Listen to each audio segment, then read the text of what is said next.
Cheers. Cheers. To Oppenheimer. Ah. To Oppenheimer. Yeah. Cheers, you sons of bitches. Cheers. This guy's going to Oppenheimer, right? I can tell you guys got the look. Just for anyone who didn't know, we're getting ready to go watch Oppenheimer in Imax. We're not actually smoking these cigarettes, but we are drinking black coffee and cigarettes because that's the meal for Oppenheimer. I'm holding the cigarette backwards in my mouth because I don't like the taste of nicotine. Yeah. Stay in school, don't do these sticks over here. Oh, got the wind. All right, we're going in. Old-timey exit. What? Oh, no. All right, Pat, do you know what to expect from Oppenheimer? The only thing I know is about Hiroshima, and that's about it. Okay. I don't know if it's a crime movie, I don't know if it's a comedy or any of that shit. All right, bet. I like that you don't know what to expect. It's going to be very fun. So what is it about? You're going to find out.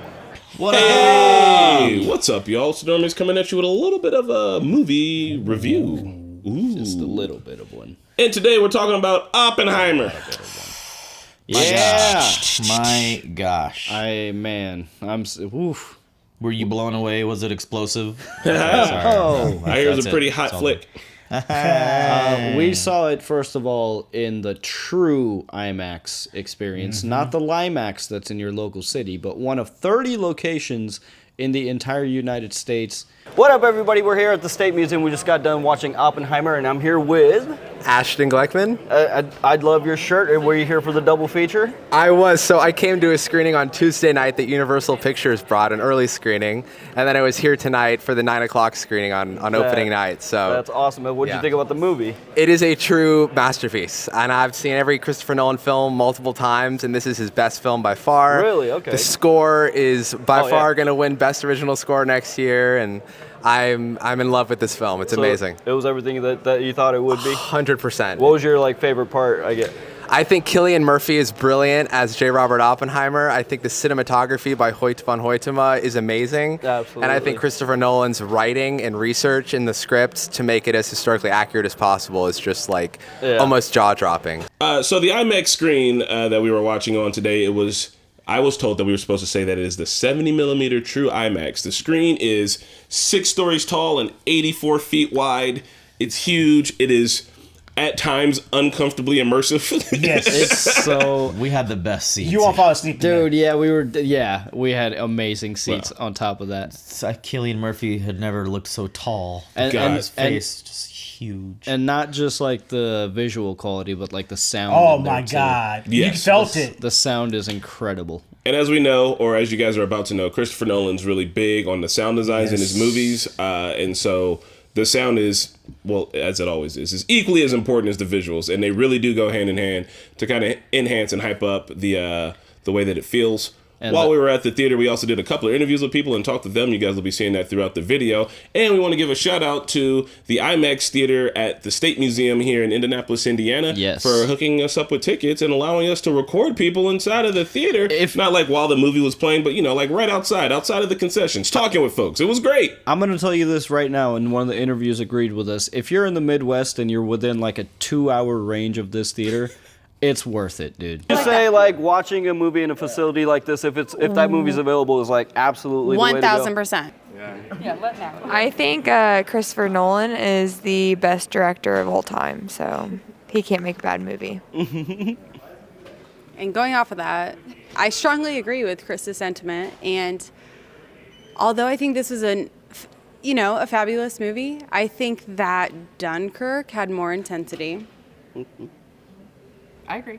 Maybe because it had 10 words Disagree. and then all sounds. Maybe that's why. This is worth crossing state lines for. I straight up like a tourist thing. If there's one in Chicago too, and I think the people that live around the Chicago area. Y'all said it about Dune, but this one, you have to watch this in IMAX. If you don't know already, True IMAX. Amazing film. Amazing film. We are thrilled to welcome all of you here for the opening night of Christopher Nolan's Oppenheimer. The print arrived about a week ago. It came in 9 boxes in 53 pieces. And our projectionist, Wayne, who is projecting tonight up in the booth, assembled it over the course of 3 days into one 11-mile-long, 600-pound print. Everybody give a cheer out. Wade! All right, so before we get into talking about the movie, I just have a few more nerd facts. one, Kodak, the people that make film, produced a black and white film for this movie that has never been done before in this format. So the black and white parts are actual Kodak film that have been made to be used in the IMAX camera. Cameras, yeah, and it has never been done good. before. The film stock that they used is one that you can already go out and get and like shoot on your little cameras and stuff. Obviously, I have some because I'm a nerd. But the other thing that's cool about that is that Kodak knew we were testing atomic bombs because the radiation was messing with their film. And so they wrote like a letter to the like atomic people, the government section. They was like, hey, we're seeing like weird radioactive stuff in our film. Like, is everything okay? And they were like, okay, well, listen, you guys cracked the code. We'll let you in on some stuff, but don't tell anybody. That's awesome. Imagine being that good at making movies and having that kind of influence, like being Christopher Nolan calling Kodak and being like, hey, I'm thinking about some black and white parts in my movie. Can you guys make something that doesn't exist yet? Like, yeah, sure. Yeah, we got it. This is gonna be a spoiler review of Oppenheimer. I mean, it's real life. Also, you should know what happens. Even if you don't know what happens, watching it unfold is great because there's a lot of things that they make a mystery here. I just had a general knowledge of who Oppenheimer was. Same here. The atomic bombs.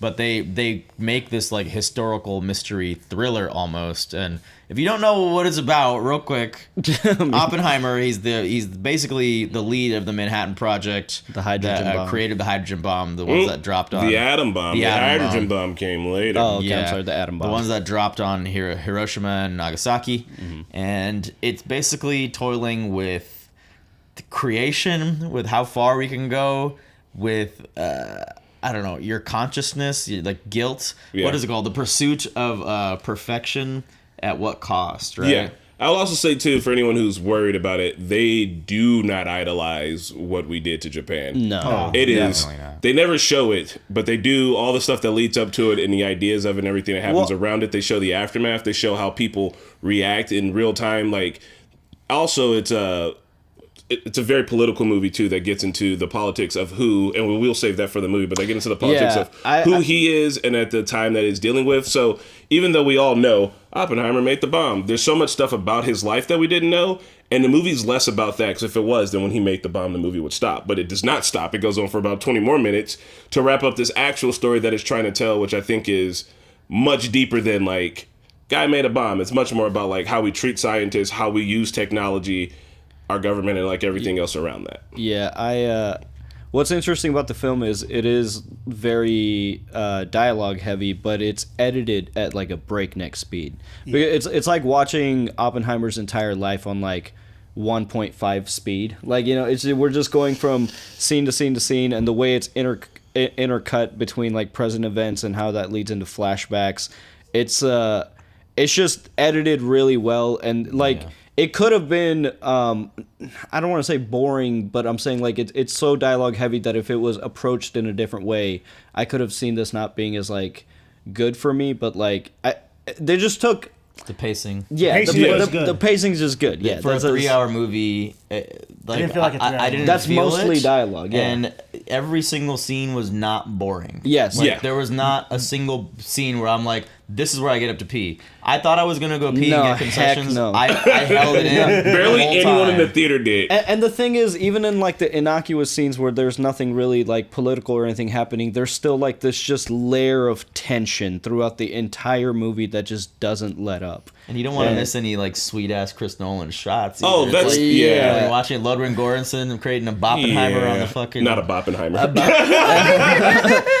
No, I was talking about this. I thought I wasn't gonna like this movie because it was gonna be dialogue heavy, but the pacing was so good that I didn't miss a beat, and I didn't feel like tired. Usually 3-hour long movies, I get tired and I don't want to, like, I'll fall asleep or I pass out, and I didn't miss this, but like it was really good. Like you said, the tension was there throughout the whole movie. The tension didn't really let up until like the movie was over, until like the bomb went off. Yes. The only time I yawned, it was because it was like approaching midnight for us, by the way. Yeah, and it was after the bomb. We and saw like, the 9 o'clock all show. the stuff after the bomb was just as interesting, but that was the only time I yawned, because everything leading up to it is like very tense. I think one of the best ways to describe the pacing of this movie would be a roller coaster. You get like your ups and your downs and your beginnings, and then you get that clicking leading up to the bomb, and then it does that thing like on roller coasters where it hangs on the edge, and you just sit there and you know the drop's coming. It's like when the white light hits and they're like, oh, and he ramps it up. I described it's like going to a DJ to knowing that there's going to be a huge drop. And he ramps it up and gets to the drop and does that thing where the music cuts out for a second, like waits, and then hits the drop, and it was the loudest.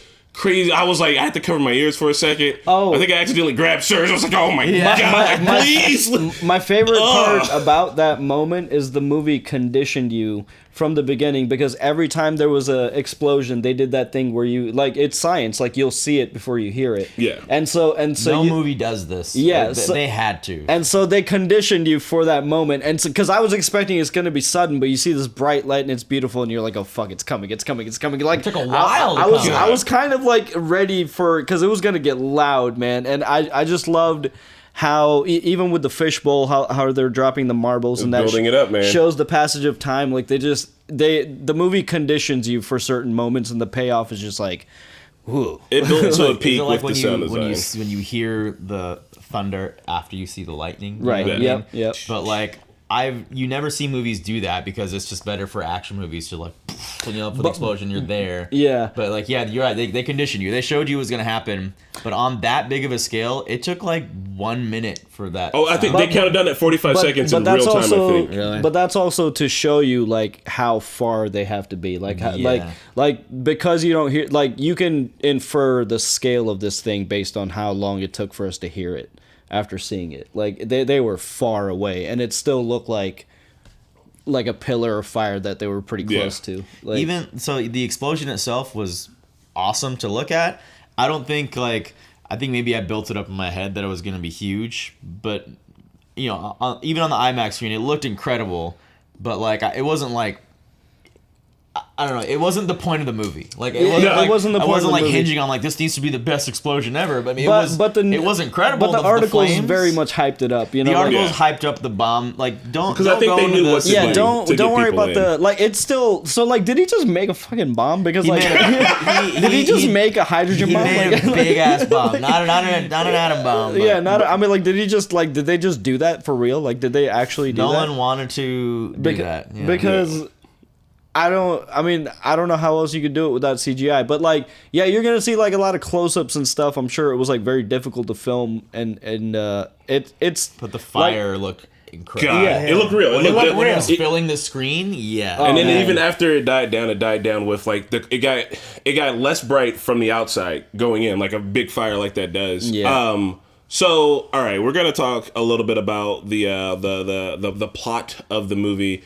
And also like about some like the emotional aspects of it, because I think that that's important. Because like you just said, the build up to the bomb isn't good important, but it's also a lot about these character interactions, and it's much more of a character study. I think we'll talk about the villain first. I think Robert Downey Jr. is kind of the villain in big quotes. Yeah. Not actually a villain, just like an opposition to Oppenheimer. Opposition. But yeah, man, let's talk about Robert Downey Jr., who once again Strauss killed it in my head. It took me a minute to realize it was Robert Downey Jr. But then it was his voice. I was like, why does he sound like Tony Stark?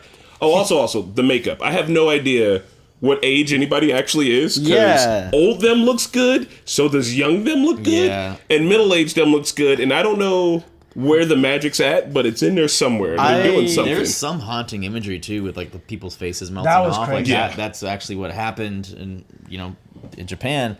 But look, Robert Downey Jr. did an amazing job. Strauss was an actual person that was very much out to get Oppenheimer because he felt like ousted by him. He felt humiliated by him, and I watched Heavy Spoilers video on it. Nice, yep. And he was basically just saying, like, talking about all the things that actually happened like that. So Nolan apparently had said that all the black and white portions of the film are historically, objectively accurate, and all the color portions are a little bit more subjective. Yeah, it's like the historical fiction parts, what you can assume might have happened. Yeah, like the conversation with Einstein and him. I love watching high-level actors like Robert Downey Jr., like when they have like the type of makeup on them that they can kind of disappear into their roles, and like the subtleties of their body language. I just love like the details that they bring into their performances. And I not to go off track, but this movie really incorporated the rule of threes really well, multiple times, especially with the Rami Malek's character, which we'll get into later. But you see him 3 times,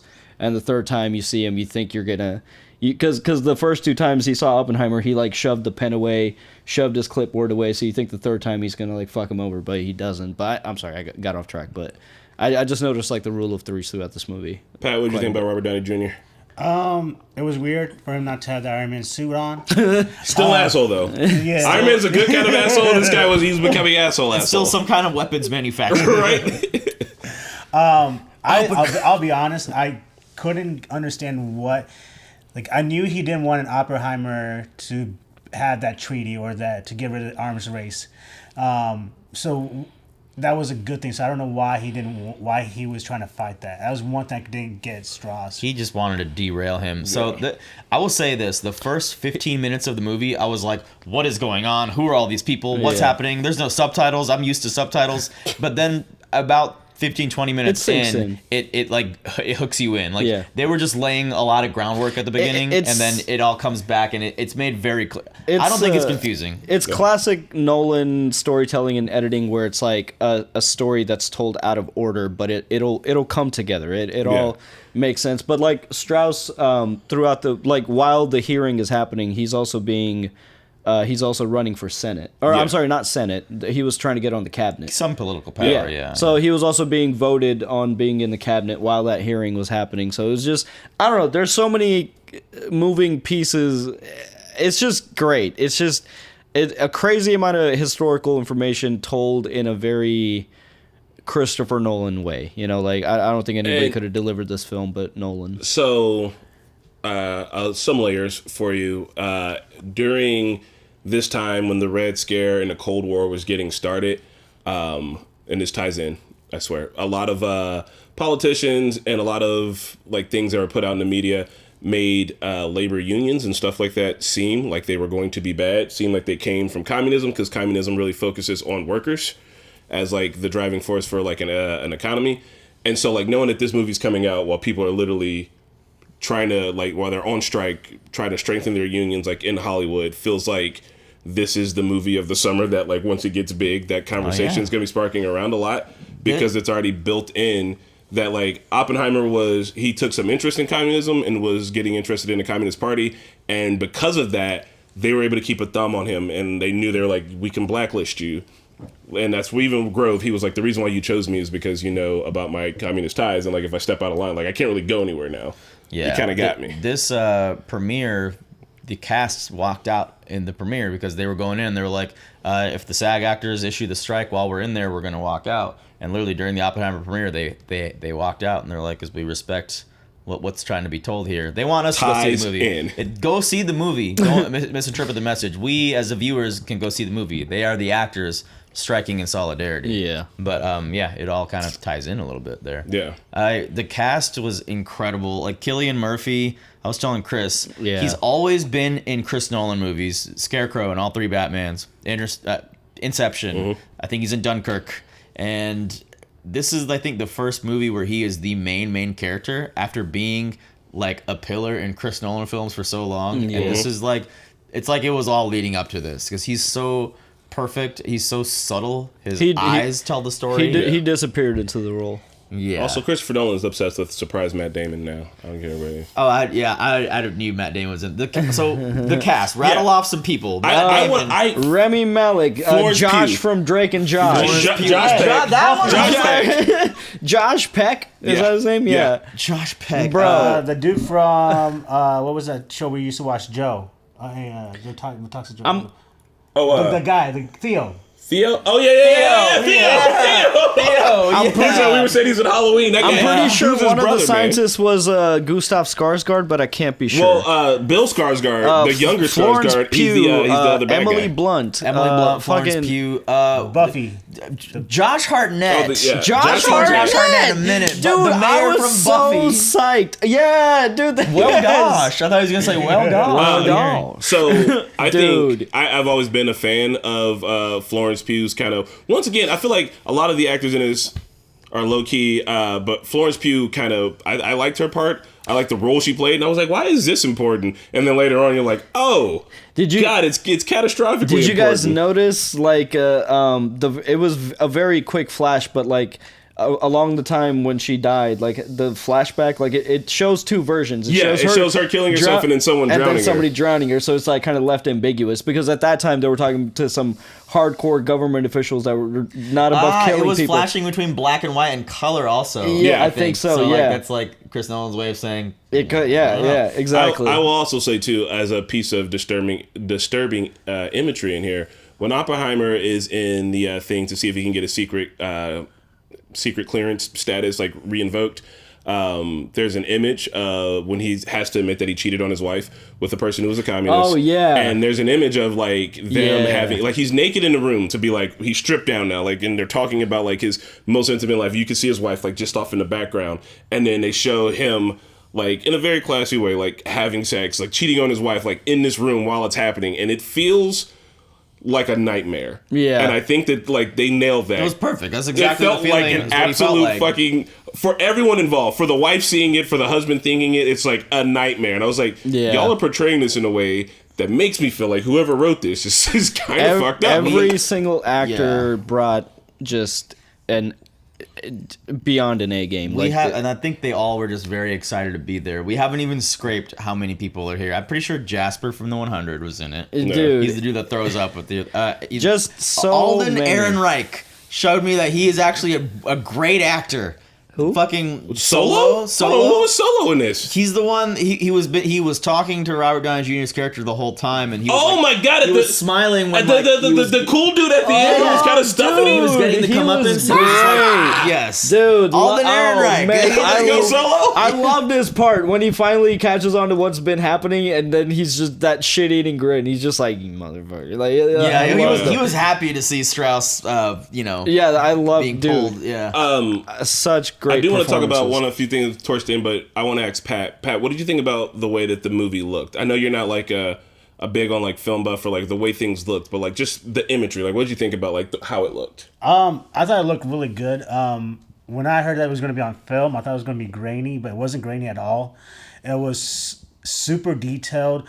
I love when we see explosions or like see fire in movie, it's not as detailed, and you don't see like the little, not just the fire, but what builds up to the fire. Mm-hmm. And we got to see all that, and then when you see the explosion, like how does it flow? It was like really cool.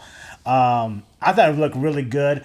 I will say, like, I know the sound design was really good in this movie, but I don't think it was the best sound design that Christopher Nolan did. Because like in other Christopher Nolan movies, when their sound is like with the sound design, you could feel like the chaoticness, the anxiety. In this one, you felt it, but you didn't really it wasn't there with like Inception or the past movie like Interstellar. This one, Interstellar. This I one, have to. Yeah, go on. But this one, like the sound design was good, but I don't like compared to his other one. At least for me as an average viewer, I didn't feel the chaotic feeling. Okay. I disagree because like with Tenet, at least that was the last one I saw. Tenet.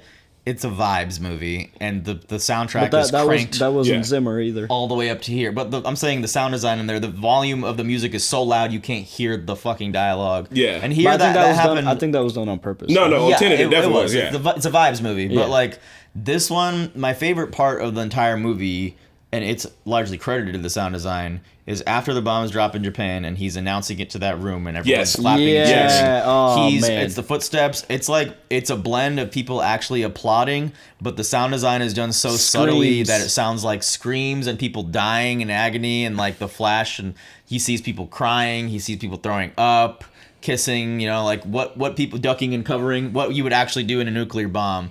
So it was like a very subtly understated scene where it's like arousing applause, but also sounds like screaming and dying. What about aside from the sound design, what about the score?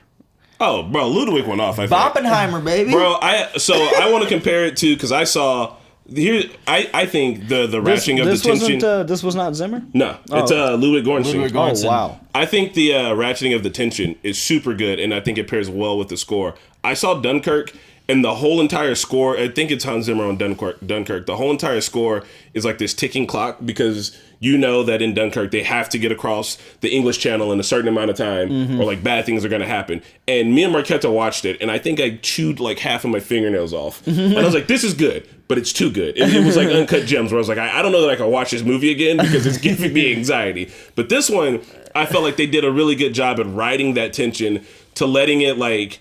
A good roller coaster has to have its ups and its downs, and it has to build up to it. It can't just be all hype all the time, because for me personally, it's a little much for me. That shit makes me actually sick. But this one, I thought the score matched well. It gave you these musical moments, but then it also gave you the tension-y, like kind of background soundtracky things that like Christopher Nolan likes to use. And I think it all like built up perfectly to like the drop. The score would also kind of just melt into the Foley sometimes too. It was the feet stamping that built up like it was like smooth transition. Who was also Matt Damon's the other guy. He was in Chronicle and he played Osborn in the Spider-Man. What's his name? That guy. He has a shitty. He did isn't that Bill Skarsgård, man? It's the youngest Skarsgård, isn't it? No.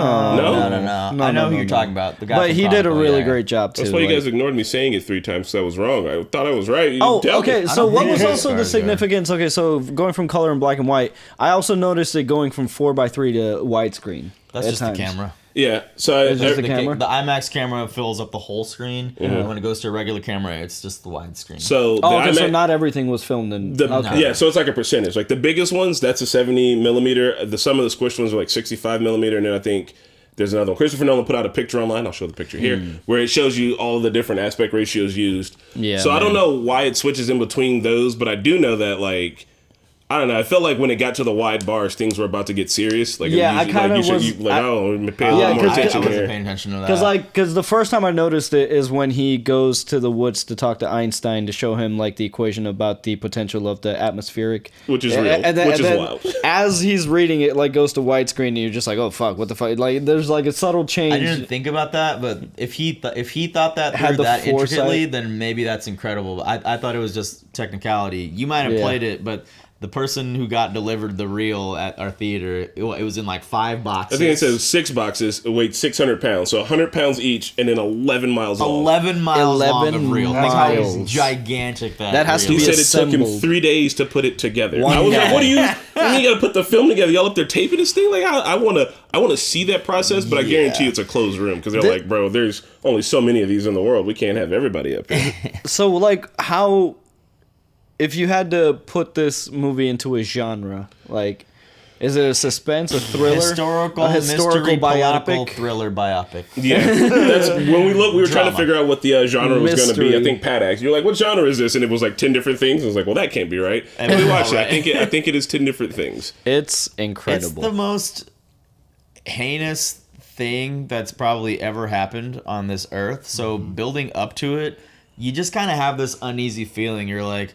Damn, yeah, the world did change forever after this. And the whole thing about them calculating the mechanics of it, that like, oh, it'll just keep compounding and the explosion will just cover the earth. First of all, if that's real, fuck, that's scary. Well, we did it and it didn't happen, but almost zero. Near zero. The calculation was near zero, but terrifying. Cleverest part, because it calls back to the very end of the movie. It wasn't so near zero because he's like, I think we did do it. Like, we did destroy the world. Like, it remains to be seen what will happen in today's world, but yeah, I feel like everybody's calmed down with the nukes, but you never. It takes one person. It takes one person. You act like North Korea ain't out there being like. North Korea needs to watch this movie.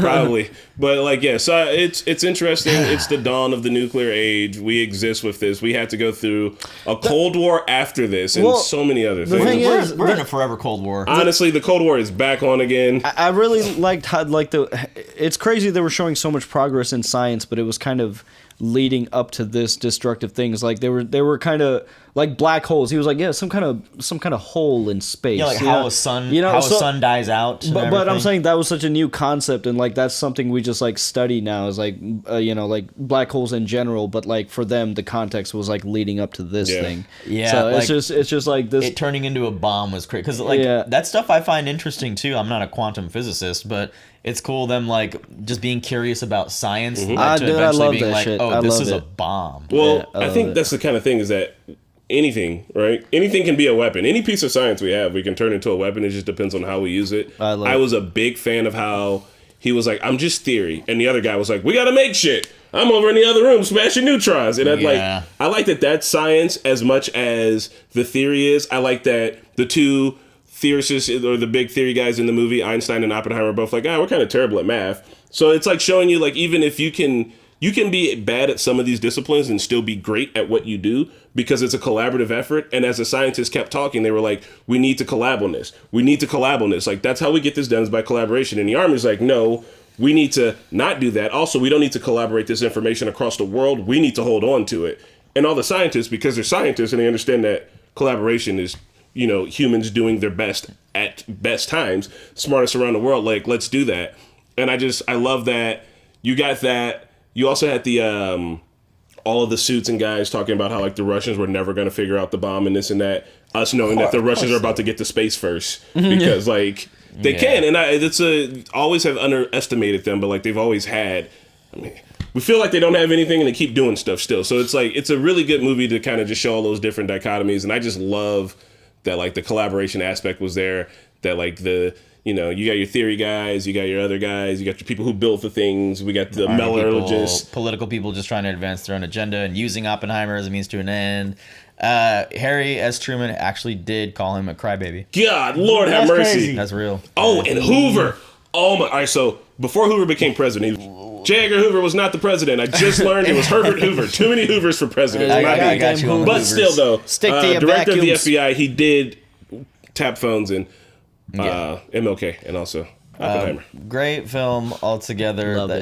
One thing I wasn't expecting to see is how quantum theoretical physicists flirt and have sex. Bro, I want to do a whole skit about that. I was like, what is this? Oh, is that? Oh, okay. So I leave some wiggle room. And it still happens. Right? Because there's a story about fucking, Neil deGrasse Tyson. Like how he flirts, and it's pretty much that. Yeah, he's like, damn girl, we all stardust. And what I'm trying to say is that maybe me and you can make a little bit of fission. Look, I'm sensing a little reaction. No, man, great movie. Very fun. Highly suggest you go and see it if you live around this parts of the world. If you're within if you can't see it in IMAX, definitely see it. Go see it in a Limax. Just see it in theaters in general. I feel bad for the people that are going to react to this because I seeing feel it on like TV is not. This ain't how you should be. I mean, this one's about history, so there's nothing to like spoil. Well, who knew the political stuff? Yeah, I didn't know about I didn't know the political I had stuff. no I didn't know idea. all that. I didn't know that they set him up. Yeah, I didn't know they set him up. I didn't know that he was the one who created it, and he also wasn't trying to get rid of it either. Yeah. Sure. Like when I was talking to Chris about this, when do you think the actual moral quandary happened to him? Like when do you like that speech at the end when he was such a driving force in creating the bomb? I think, and then he was against it. About when did that happen, or was it always there? Did he just feel like he had to make the bomb? No, because you I definitely am become death, destroyer of worlds. That's a Sanskrit quote, by the way. This guy was on top of it. You recognize your Sanskrit as soon as you saw it. You definitely see him go from like this like. It starts with a scientist having like this dope. I mean, I was about to call it a dope ass theory, but like he has a theory that you're like, oh, wow, this would be kind of cool to test out. And then like I don't know, there is a flip somewhere, but I think it's when they find out that they did it. As soon as he has to make that big speech at the end, and he's like sweating, even the way the movie shows it. So I think that's what the movie's giving us. I feel like he felt it before that because he was trying to tell them to not do it. I think he was getting worried before it, but then like after it happened, when he was like, I bet the Germans, I wish we'd use it on them. I bet the Japanese, like he's stumbling over his words. But even after Germany surrendered, he like in that room of people was saying like, we don't need to do this anymore. He was like, oh no, we do. We need to see this through now. Like I was talking to Chris, like, why did he say that? Is it because he thinks that they were gonna like, arrest him for being a communist for not wanting to work on the bomb anymore? Like, did he have to like eventually see it through once he got so far along? Backing out would have made him look like a communist. So like he had to keep going. You know what I mean? I think he was right too though when he was like, we have to use it or they'll just think it's fake. Like, I feel like it's dirty and it's awful, and I feel like he knows that. I feel like him as a character knows that. Like I think that he changed his mind eventually. He was just like, we shouldn't do this anymore. But it feels like, I don't know. You ever see like, I'm trying to think of, I don't know. It's like watching something on the internet you probably know you shouldn't watch. and then immediately regretting it. I couldn't help but think of anime when he was like, we don't know, like dropping this on Japan is going to have repercussions like unknown to the world. I'm like, anime. But like, I think it was wrong. People say it's still debated today whether or not it was wrong. I feel like it was objectively wrong. Absolutely wrong. But also, we saw the Pacific. Mm-hmm. We know how that war was on the Japan Pacific side of things, and it was pretty brutal.